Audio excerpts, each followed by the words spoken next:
السلام علیکم ورحمۃ اللہ وبرکاتہ۔ وعلیکم السلام ورحمۃ اللہ۔ حمد و ثنا، تسبیح و تعریف اس ذات اقدس کے لیے جو تمام عالمین کا رب ہے، جو یکتا ہے، جس کا کوئی شریک نہیں ہے۔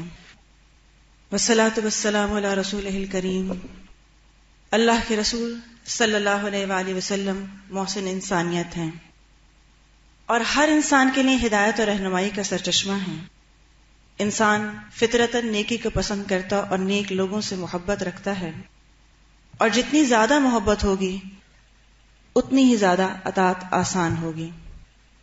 صحابہ کرام کو دیکھا جائے تو انہیں آپ صلی اللہ علیہ وآلہ وسلم سے والہانہ محبت تھی، لہٰذا وہ اطاعت اور اتباع کے بہت اونچے درجے تک جا پہنچے۔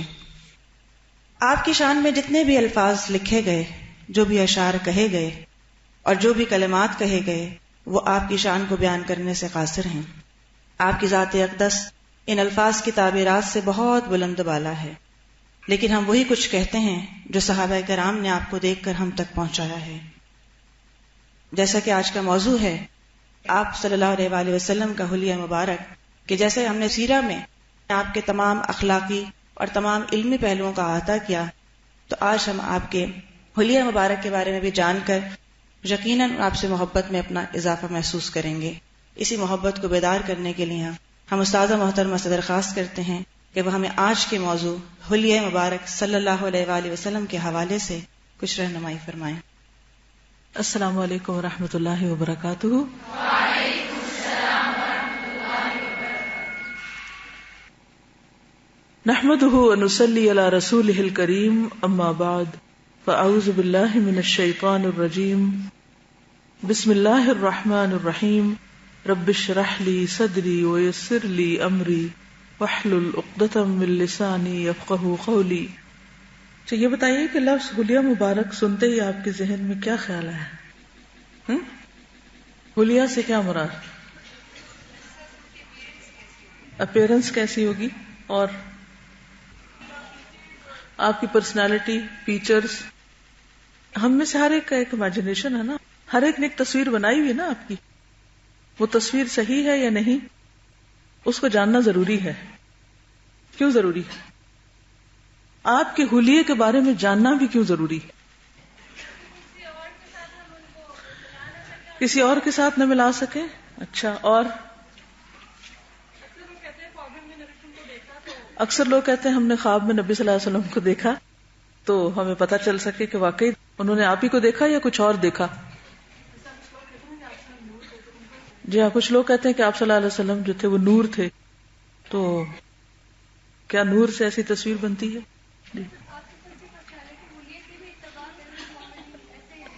جی نہیں، آپ کی پرسنالٹی اور شخصیت میں وہ چیز جو اپنائی جا سکتی، کچھ چیزیں تو ظاہر ہے کہ ہمارے بس میں نہیں کہ ہم اپنی شکل بدل سکیں، لیکن وہ چیزیں جو ہم اپنے حال حلیے میں لا سکتے ہیں، بہتر کر سکتے ہیں اپنے حال حلیے کو، کم از کم وہ تو کریں۔ جی ہاں، جس سے بھی انسان محبت کرتا ہے وہ کیا چاہتا ہے کہ اس کو دیکھے، اس کو دیکھنا چاہتا ہے۔ obviously آپ صلی اللہ علیہ وسلم کی کوئی ایسی تصویر بنائی نہیں گئی اور نہ بنانے کی کسی کو اجازت تھی اور نہ ہے نہ ہوگی، لیکن الفاظ کے ذریعے ہم کافی قریب سے آپ کو دیکھ سکتے ہیں، یعنی الفاظ میں جو آپ کی تصویر بیان کی گئی ہے، تو اس کو پڑھنا، جاننا، سمجھنا اور اس کی روشنی میں آپ کو پہچاننا، یہ بھی ضروری ہے۔ اور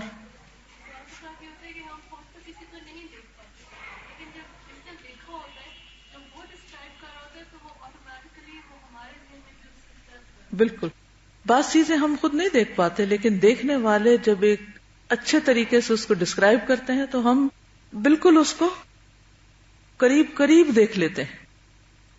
تو صحابہ کرام نے آپ کا حلیہ مبارک کس طرح بیان کیا، آج ہم اس کو انشاءاللہ پڑھیں گے۔ اور پھر یہ ہے کہ اس سے یہ بھی پتہ چلتا ہے کہ صحابہ کرام کو نبی صلی اللہ علیہ وسلم سے کتنی محبت تھی، اور کس کس اینگل سے انہوں نے دیکھا اور کن کن الفاظ میں اس کو ڈسکرائب کیا۔ یہ سب دلچسپی کی بات ہے کہ کس کو کس سے کتنی دلچسپی۔ تو چلیے شروع کرتے ہیں. اگر اللہ تعالیٰ یہ بات فرما رہے ہیں تو ماننی ہی پڑے گی.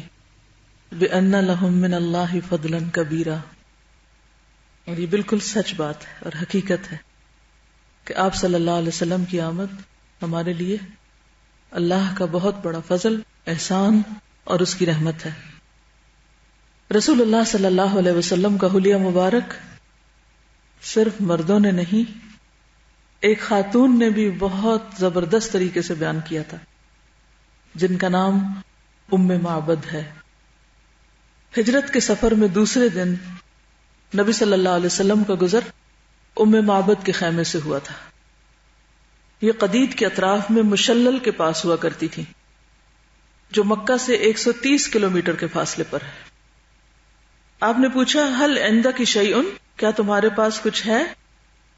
تو اس نے میزبانی سے معذرت کی اور بتایا کہ بکریاں دور دراز گئی ہوئی ہیں، یعنی بکریاں دور چرنے کے لیے گئی ہوئی ہیں، لیکن ایک بکری پیچھے ہے جو خیمے کے کونے میں ہے، بہت ہی کمزور مریل سی، جس میں دودھ کا ایک قطرہ بھی نہیں. تو رسول اللہ صلی اللہ علیہ وسلم نے اجازت لے کر اسے دوہا، اور اس بکری نے اتنا دودھ دیا کہ بڑا سا برتن بھر گیا، جسے ایک جماعت بمشکل اٹھا سکتی تھی. آپ صلی اللہ علیہ وسلم نے ام معبد کو بھی پلایا، وہ آسودہ ہو گئی تو اپنے ساتھیوں کو پلایا.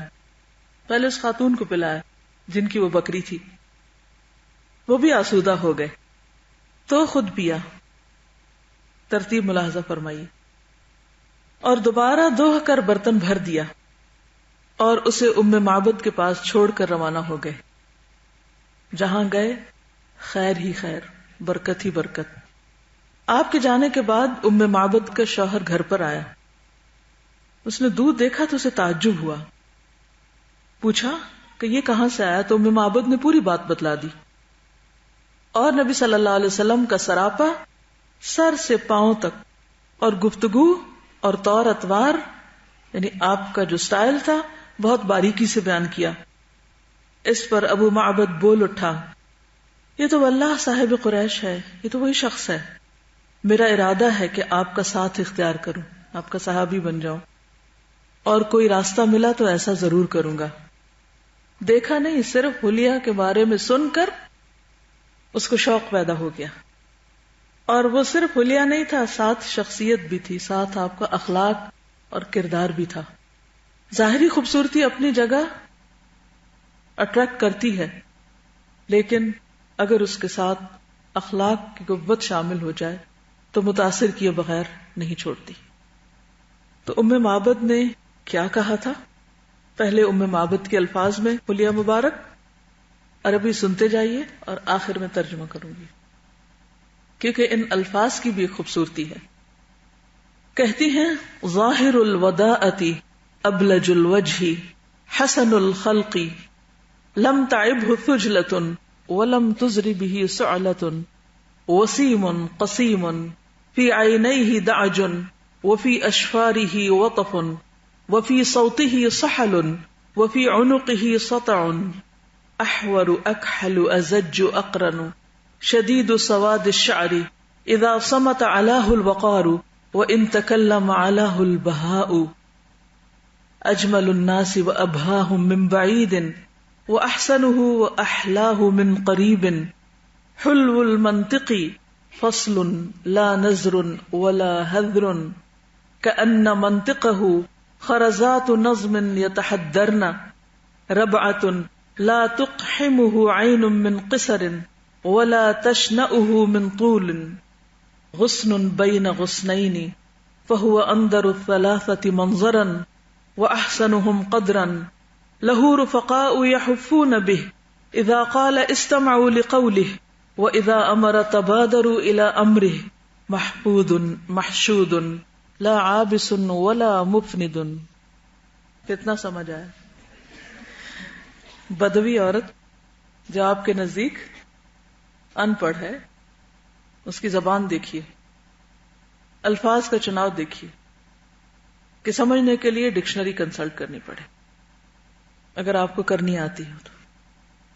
کہتی ہیں پاکیزہ روح، پہلے پاکیزگی کا بیان ہے، صاف ستھرا، کشادہ چہرہ، سنجیدہ خو، نہ توند نکلی ہوئی نہ چندیا کے بال گرے ہوئے، زیبا، صاحب جمال، آنکھیں سیاہ اور فراخ، یعنی بڑی آنکھیں سیاہ اور فراخ، بال لمبے اور گھنے، آواز میں بھاری پن، بلند گردن، روشن مردمک، سرمگی چشم، باریک اور پیوستہ ابرو، سیاہ گھنگریالے بال، جب خاموش ہوتے تو وقار بلند ہو جاتا، بات کرتے تو بات واضح ہو جاتی، دور سے دیکھنے میں سب لوگوں سے زیادہ خوبصورت، بارونق، قریب سے نہایت شیریں و کمال حسین، یعنی بہت زیادہ حسین، شیریں کلام، واضح الفاظ، کلام کمی اور بیشی الفاظ سے معرہ، فالتو باتیں نہیں،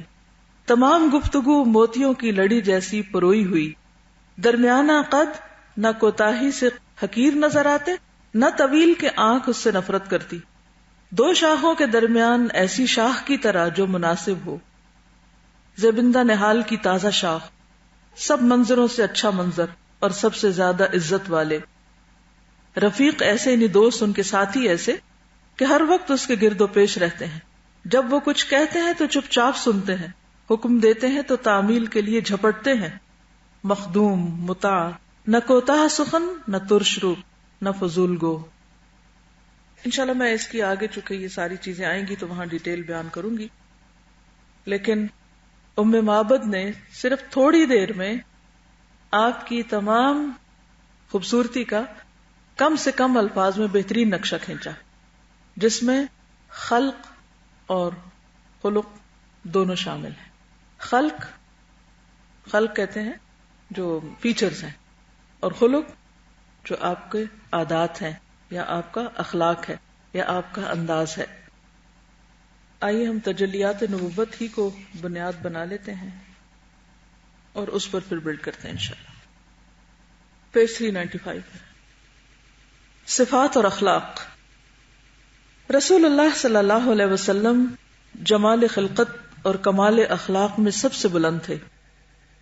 اس بارے میں بہت سی احادیث آئی ہیں، یہاں ان کے معنی اور مطالب کا خلاصہ پیش کیا جاتا ہے۔ چہرے سے شروع کرتے ہیں، چہرہ مبارک اور اس کے متعلقات۔ رسول اللہ صلی اللہ علیہ وسلم کا چہرہ مبارک گورا، پرکشش، گول، روشن رنگ، سرخی آمیز تھا، یعنی پنکش تھا، 14ویں کی چاند کی طرح جگمگاتا ہوا۔ جب آپ خوش ہوتے تو چہرہ مبارک اس طرح دمک اٹھتا گویا چاند کا ایک ٹکڑا ہے، دھاریاں اس طرح چمکتی جیسے روشن بادل چمکتا ہے، گویا سورج اس میں دوڑ رہا ہے۔ اگر آپ رسول اللہ صلی اللہ علیہ وسلم کو دیکھتے تو گویا طلوع ہوتے ہوئے سورج کو دیکھتے، یعنی جب سن رائز ہو رہا ہوتا ہے۔ چہرے پر پسینہ یوں محسوس ہوتا گویا موتی ہے، اور پسینے کی خوشبو مشک خالص سے بھی بڑھ کر ہوتی، اور جب آپ غصہ ہوتے تو چہرہ یوں سرخ ہو جاتا کہ گویا دونوں رخسار میں انار کے دانے نچوڑ دیے گئے، سخت سرخ۔ دونوں رخسار ہلکے، پیشانی کشادہ، ابرو یعنی آئی بروز کماندار، باریک اور کامل تھے، باہم ملے ہوئے نہ تھے، الگ الگ تھے، اور کہا جاتا ہے کہ کچھ ملے ہوئے تھے۔ آنکھیں کشادہ تھیں، ان کی سفیدی میں سرخی کی آمیزش تھی، سرخ ڈورے تھے۔ پتلی سیاہ تھی، یعنی آنکھوں کا رنگ سیاہ تھا۔ پلکوں کے بال لمبے اور گھنے تھے، آپ دیکھتے تو کہتے کہ آنکھوں میں سرما لگا رکھا ہے، یعنی نیچرلی اس طرح محسوس ہوتا، حالانکہ آپ سرما لگائے ہوئے نہیں ہوتے تھے۔ ناک کا بانسا بلند یعنی اوپر کا حصہ اور خمدار تھا، اس پر نور بلند ہوتا محسوس ہوتا تھا۔ دونوں کان مکمل تھے، منہ خوبصورت اور بڑا تھا، سامنے کے دونوں دانتوں میں ذرا سا فاصلہ تھا، بقیہ دانت بھی الگ الگ تھے، بہت جڑے ہوئے نہیں تھے۔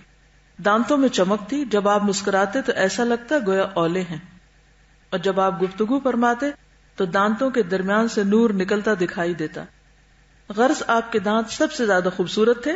داڑھی خوبصورت تھی، گھنی، کنپٹی سے کنپٹی تک بھرپور، سینے کو بھرے ہوئے اور بالکل کالی تھی۔ صرف دونوں کنپٹیوں اور داڑھی بچہ میں چند گنے چنے بال سفید تھے، آخر تک بھی چند گنے ہوئے بال جو تھے اس حصے میں سفید تھے، ادروائز ساری داڑھی سیاہ تھی۔ کچھ احادیث کی روشنی میں ذرا سی مزید ڈیٹیلز ہم دیکھتے ہیں۔ بخاری کی روایت میں آتا ہے، کان رسول اللہ صلی اللہ علیہ وسلم احسن الناس وجہا، رسول اللہ صلی اللہ علیہ وسلم لوگوں میں سے سب سے زیادہ حسین چہرے والے تھے، یعنی اس دور میں جتنے بھی لوگ تھے ان میں سب سے زیادہ خوبصورت آپ ہی تھے.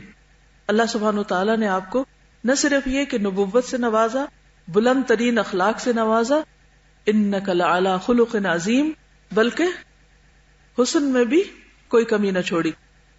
حسان بن ثابت کہتے ہیں آپ صلی اللہ علیہ وسلم کی مدح میں، وَأَحْسَنُ مِنْكَ لَمْ تَرَ قَطُّ عَيْنِي، کہ آپ سے زیادہ خوبصورت، احسن مِنْكَ لَمْ تَرَ قَطُّ عَيْنِي، میری آنکھ نے کبھی دیکھا ہی نہیں. آپ سے زیادہ خوبصورت چہرہ میری آنکھ نے کہیں دیکھا ہی نہیں، کبھی نہیں دیکھا. وَأَجْمَلُ مِنْكَ، اور آپ سے زیادہ جمال والا، خوبصورتی والا، لَمْ تَلِدِ النِّسَاءُ، عورتوں نے کبھی جنا ہی نہیں، کسی عورت نے ایسا کوئی بچہ جنم دیا ہی نہیں.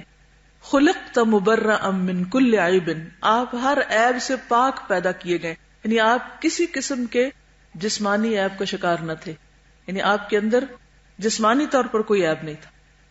کأنک قد خلقت کما تشاء، آپ اس طرح پیدا کیے گئے گویا آپ نے جیسا خود چاہا کہ مجھے بنایا جائے.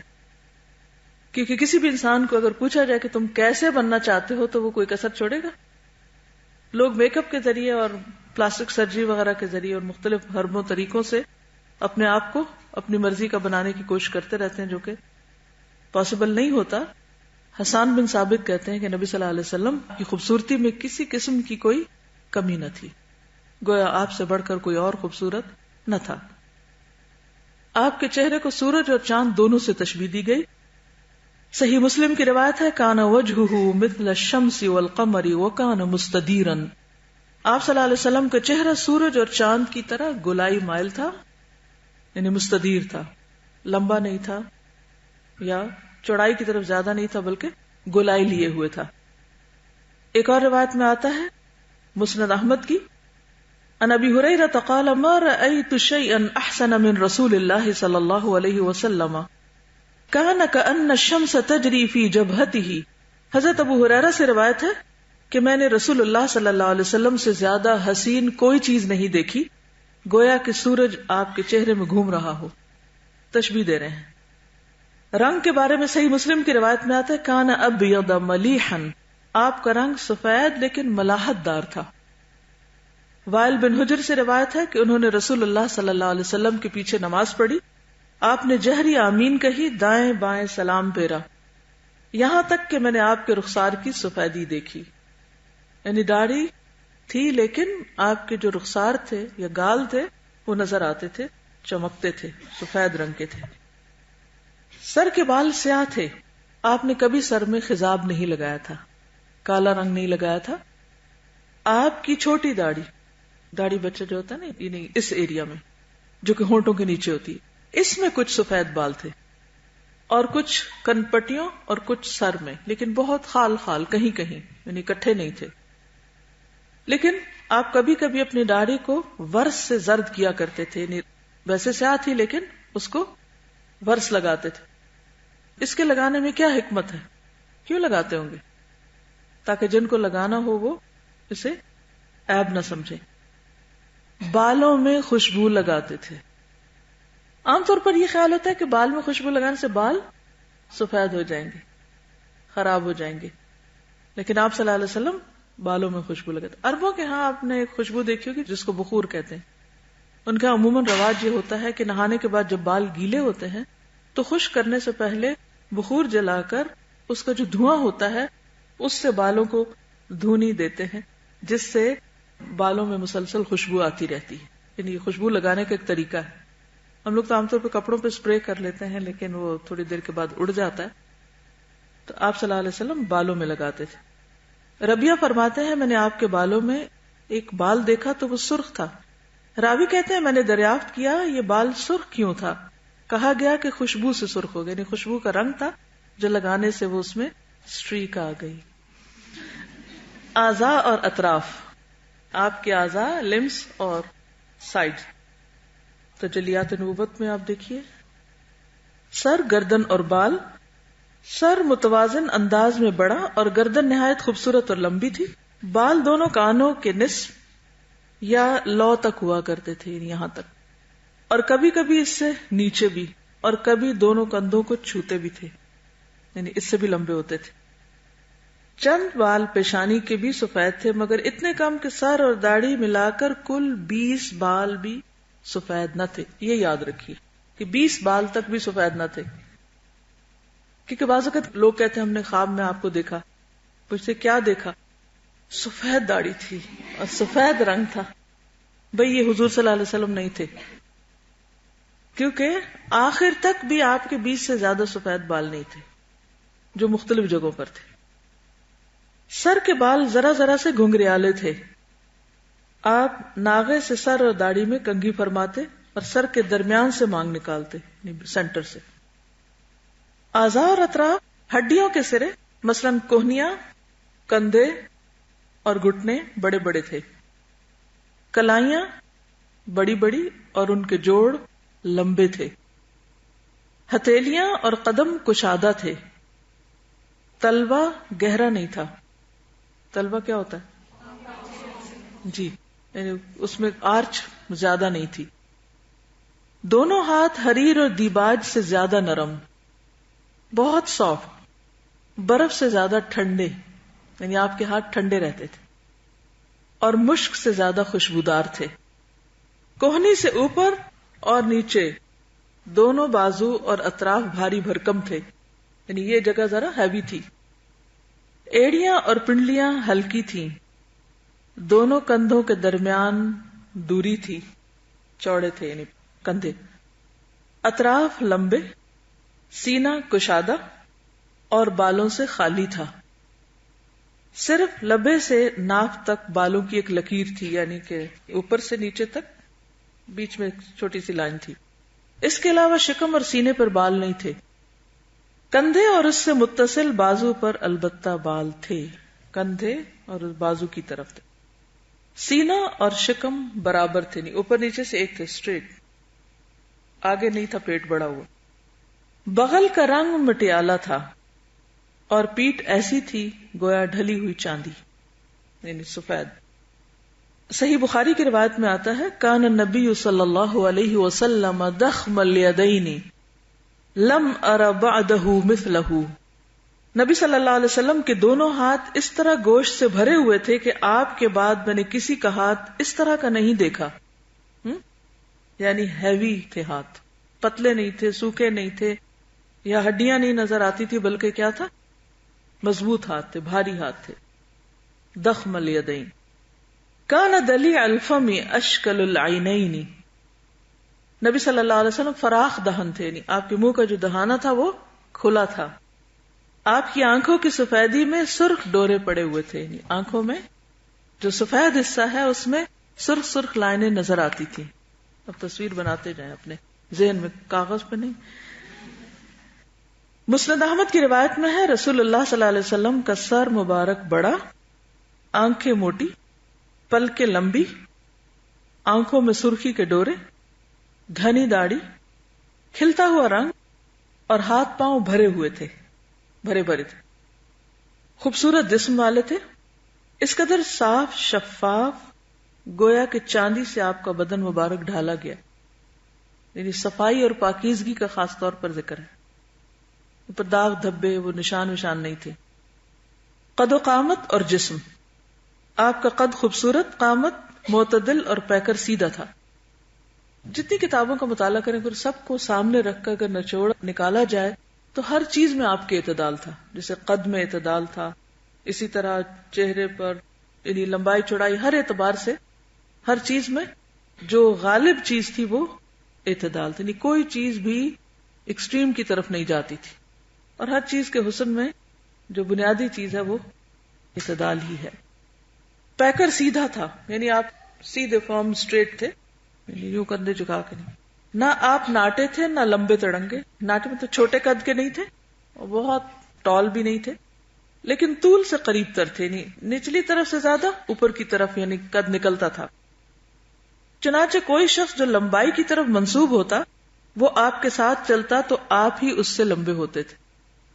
جسامت معتدل تھی، بدن گٹھا ہوا، نہ زیادہ موٹے تھے نہ زیادہ پتلے، بلکہ دو شاخوں کے درمیان ایک شاخ تھے جو تینوں میں سے سب سے زیادہ تازہ اور خوش منظر ہوتی ہے. یعنی اگر تین ٹہنیاں دیکھی جائیں تو ان میں سے درمیانی جو زیادہ خوبصورت ہو. خوشبو. آپ کا جسم، پسینہ اور اعضاء تمام خوشبوؤں سے زیادہ خوشبودار تھے. حضرت انس رضی اللہ تعالیٰ عنہ کا ارشاد ہے، میں نے کبھی کوئی عنبر یا مشک یا کوئی ایسی خوشبو نہیں سونگھی جو رسول اللہ صلی اللہ علیہ وسلم کی خوشبو سے بہتر ہو. اب دیکھیں کہ ہر انسان کی ایک خوشبو یا بو ہوتی ہے. ایک جیسے بچے کو اگر آپ اٹھائیں تو اس کی ایک اور طرح کی خوشبو ہوتی ہے. اسی طرح مختلف لوگوں کے پاس بیٹھیں تو آپ کو مختلف طرح کی ایک فیلنگ آتی ہے. اس میں ویسے بھی وائبز ہوتی ہیں ان کی شخصیت کی. کبھی روب ہوتا ہے اور کبھی آپ کو خوف ہوتا ہے اور کبھی محبت ہوتی ہے اور کبھی ان کے پاس بیٹھ کے آپ کو ریپلشن بھی ہوتی ہے. اور خصوصاً اگر جسم سے کسی کے بو آ رہی ہو. اور اس بو کا تعلق کسی بیماری سے بھی ہو سکتا ہے اور اندر کی جو انسان کا دل ہے اس کے اندر جو نفرتیں اور گھمنڈ اور تکبر اور جو اندر کی بدصورتی ہے اس کی بھی ایک فیلنگ ہوتی ہے. جو لوگ اندر سے پاکیزہ ہوتے ہیں، پاکیزہ خیالات والے ہوتے ہیں اور اچھے اخلاق والے ہوتے ہیں، اچھی سوچ والے ہوتے ہیں، مثبت سوچ رکھتے ہیں، ان کی فیلنگ مختلف ہوگی بنسبت ان کے کہ جو اندر سے حسد سے بھرے ہوئے، نفرتوں سے بھرے ہوئے، گرجز پالے ہوئے. ان کے پاس بیٹھ کے آپ کو مختلف طرح کی فیلنگ آئے گی. تو ہر انسان کی ایک جسمانی کیفیت کا اثر دوسرے پر ضرور پڑتا ہے اور اس بارے میں ہر ایک کو کانشیس بھی ہونا چاہیے کہ کہیں ہمارے منہ کی بو سے یا ہمارے جسمانی بو سے کسی دوسرے کو اذیت تو نہیں ہو رہی. بہت سے لوگوں کے ریلیشن شپ اس بنا پر بھی خراب ہوتے ہیں. تو ہمیں اپنی ذات سے بھی دوسروں کے لیے باعث اذیت نہیں بننا چاہیے. حضرت جابر کہتے ہیں آپ صلی اللہ علیہ وسلم کسی راستے سے تشریف لے جاتے اور آپ کے بعد کوئی اور گزرتا تو آپ صلی اللہ علیہ وسلم کی خوشبو کی وجہ سے ضرور جان جاتا کہ آپ یہاں سے گزرے ہیں. آپ صلی اللہ علیہ وسلم کسی آدمی سے مصافحہ فرماتے تو وہ دن بھر اس کی خوشبو محسوس کرتا اور آپ صلی اللہ علیہ وسلم کسی بچے کے سر پر اپنا ہاتھ پھیرتے تو اس کی خوشبو کی وجہ سے وہ بچوں کے درمیان پہچان لیا جاتا. حضرت ام سلیم رضی اللہ تعالی عنہا نے آپ کا پسینہ ایک شیشی میں محفوظ کر رکھا تھا. اسے خوشبو میں ڈالتی تھی کیونکہ وہ سب سے عمدہ خوشبو تھی. اس کے علاوہ آپ کو خوشبو پسند بھی بہت تھی. آپ خوشبو پسند کرتے تھے. ایک روایت میں آتا ہے رسول اللہ صلی اللہ علیہ وسلم کے پاس سکہ یعنی خوشبوؤں کا مجموعہ تھا جس سے آپ خوشبو لگاتے تھے. یعنی ایک خوشبو کے اندر آپ نے بہت سی جمع کر رکھی تھی. آپ صلی اللہ علیہ وسلم خوشبو کا تحفہ واپس نہیں کرتے تھے، لوٹاتے نہیں تھے، یعنی قبول کر لیتے تھے. ایک اور روایت میں آتا ہے مسلم کی، نبی صلی اللہ علیہ وسلم کا رنگ کھلتا ہوا تھا، پسینہ موتیوں کی طرح تھا، جب چلتے تو پوری قوت سے چلتے، اور میں نے کوئی ریشم و دیبا یا کوئی دوسری چیز نبی صلی اللہ علیہ وسلم سے زیادہ نرم نہیں چھوئی. یعنی کسی چیز ہوتا ہے نا ایک ٹچ ہوتا ہے کہ کسی بھی ایسی چیز کو ہاتھ نہیں لگایا جو آپ سے زیادہ نرم ہو. میں نے کوئی عنبر یا کوئی دوسری خوشبو نبی صلی اللہ علیہ وسلم کی مہک سے زیادہ عمدہ نہیں سونگی. ایک اور روایت میں آتا ہے نبی صلی اللہ علیہ وسلم کی خدمت میں ایک ڈول پیش کیا گیا. نبی صلی اللہ علیہ وسلم نے اس میں سے کچھ پانی پیا اور ڈول میں کلی کی، پھر اس کو کنویں میں الٹا دیا گیا جس سے وہ کنواں مشک کی طرح مہکنے لگا. ہو سکتا ہے کہ آپ لوگوں کے لیے یہ چیزیں بڑی انوکھی ہوں کیونکہ اب دنیا میں کوئی ایسا شخص ہے نہیں کہ جہاں سے آپ تصدیق کر سکیں کہ کیا واقعی ایسا ہوتا ہے. تو یہ سب کچھ بحیثیت نبی، بحیثیت انسان اور بحیثیت ایک مقدس ہستی کے اللہ تعالیٰ نے آپ کو دوسروں کے مقابلے میں وافر مقدار میں دیا گیا. اور یہ آپ کے معجزات میں سے بھی ہو سکتا ہے. اگر صحابہ کرام نے اس میں کوئی مبالغہ رائے کی ہوتی تو دوسرے انکار کر دیتے کہ یہ تم کیا کہہ رہے ہو، ایسا تو تھا ہی نہیں. تو یہ ایک نہیں بے شمار ایسی روایات ہیں اور صحیح روایات ہیں جن کا نچوڑ اور خلاصہ آپ کے سامنے رکھا جا رہا ہے. نبی صلی اللہ علیہ وسلم جب دھونی لیتے تھے تو عود کی لیتے تھے جس میں اور کسی چیز کو نہ ملاتے تھے، لیکن کبھی عود میں کافور ملا لیتے تھے. حضرت عائشہ کہتی ہیں کہ میں رسول اللہ صلی اللہ علیہ وسلم کو احرام باندھنے سے قبل میرے پاس جو عمدہ قسم کی خوشبو ہوتی تھی ان میں سے سب سے اعلیٰ قسم کی خوشبو لگاتی، یہاں تک کہ میں آپ صلی اللہ علیہ وسلم کی داڑھی اور سر مبارک میں اس کی چمک دیکھتی، یعنی اتنی زیادہ وہ لگاتی تھی کہ وہ خوشبو اوپر جیسے تیل کی طرح چمکتی ہوئی نظر آتی تھی. بہت زیادہ استعمال کرتے تھے خوشبو، اور عمدہ خوشبو. بعض لوگ خوشبو تو لگا لیتے ہیں لیکن اس سے دوسروں کو سر درد ہو جاتی ہے. شاید ان کی اپنی چوائس ہی ایسی ہوتی ہے یا ان کو خود محسوس نہیں ہوتا انہوں نے کیا لگایا ہوا ہے، لیکن دوسروں کے لیے وہ خوشبو بھی تکلیف دہ ہوتی. تو اس کا بھی خیال رکھیں کہ آپ کیا لگا رہے ہیں، کہ اس کا نتیجہ کیا ہوگا، افیکٹ کیا ہوگا. رفتار. رسول اللہ صلی اللہ علیہ وسلم بہت تیز رفتار تھے، تیز چلتے تھے. بازار میں چلنے والے شخص کی رفتار سے چلتے تھے. درماندہ اور سست نہ تھے. کیا نہ تھے؟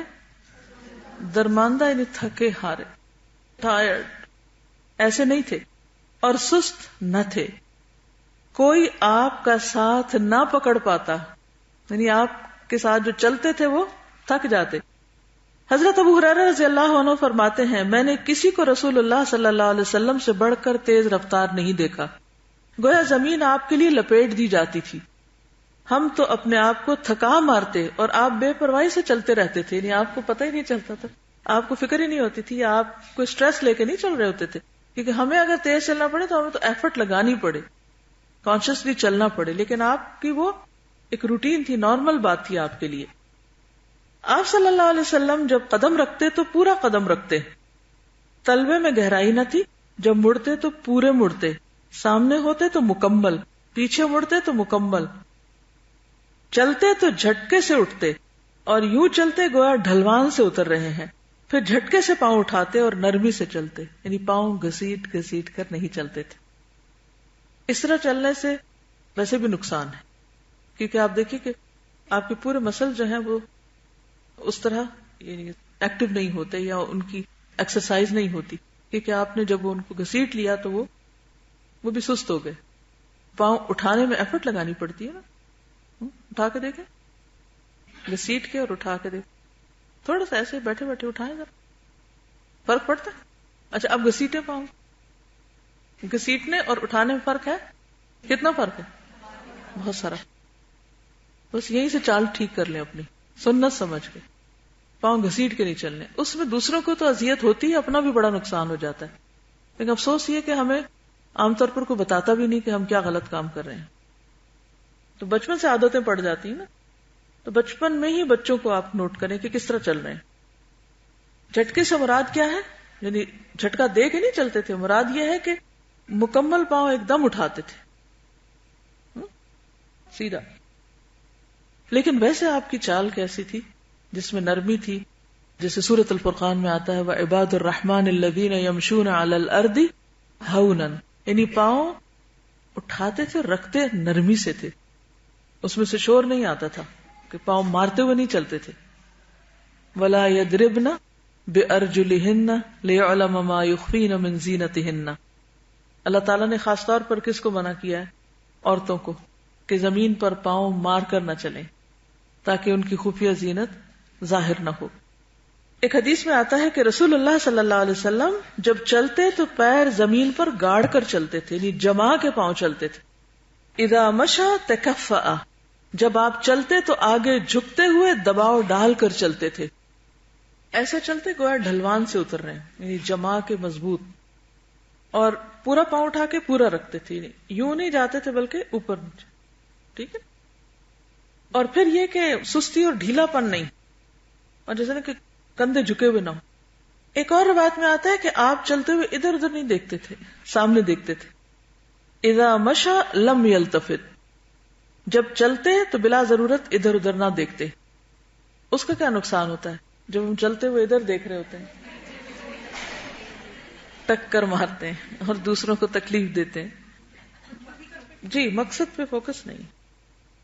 حدیث میں آتا ہے کہ جب رسول اللہ صلی اللہ علیہ وسلم چلتے تو صحابہ آپ کے آگے چلتے اور آپ کی پشت فرشتوں کے لیے چھوڑ دیتے. He was a leader like a shepherd. shepherd کس طرح چلتا ہے؟ کہاں چلتا ہے؟ پیچھے چلتا ہے اور ریوڑ کو آگے رکھتا ہے.